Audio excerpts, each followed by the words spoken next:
ನಾಡಿನ ಸಮಸ್ತ ಜನತೆಗೆ ದೀಪಾವಳಿ ಹಬ್ಬದ ಹಾರ್ದಿಕ ಶುಭಾಶಯಗಳು.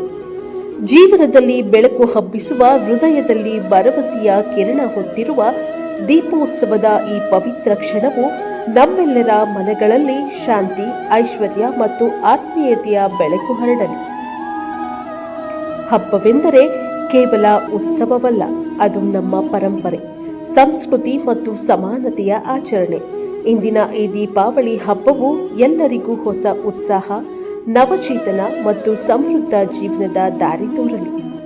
ಒಟ್ಟಾರೆ ದೀಪದಂತೆ ಸದಾ ಇತರರಿಗೆ ಬೆಳಕು ನೀಡುವಂತಹ ಜೀವನ ನಮಗಾಗಲಿ ಎಂದು ಈ ಶುಭ ಗಳಿಗೆಯಲ್ಲಿ ಪ್ರಾರ್ಥಿಸುತ್ತೇನೆ. ನಾಡಿನ ಸಮಸ್ತ ಜನತೆಗೆ ದೀಪಾವಳಿ ಹಬ್ಬದ ಹಾರ್ದಿಕ ಶುಭಾಶಯಗಳು. ಶುಭ ಕೋರುವವರು ಸನ್ಮಾನ್ಯ ಶ್ರೀ ಶಶಿಧರ್ ಹೂಗಾರ್, ಮಾಜಿ ಉಪಾಧ್ಯಕ್ಷರು, ತಾಲೂಕು ಪಂಚಾಯತ್ ಗಜೇಂದ್ರಗಡ.